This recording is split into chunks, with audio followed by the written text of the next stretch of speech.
Here we are, all in a day's work. Dozen roses arranged, mixed flowers. We do 6 projects a day here in class.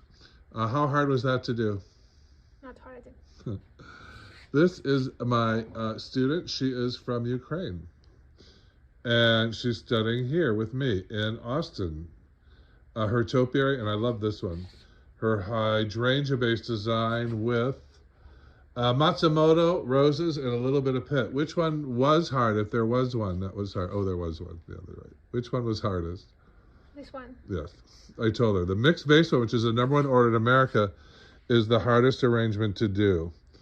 But we're doing 6 designs in one day. And 6 tomorrow. We got to get her caught up. She's going to be designing her wedding on the last day on her own. How do you feel about that? I'm excited. Good. Which is your favorite one? I think this one. Yeah, mine too. Today, colors are nice. Flower School 101. Secondly, I don't know. I like these 2 tied. The topiary and your all rose bouquet. Excellent. Join us in class. Keep blooming.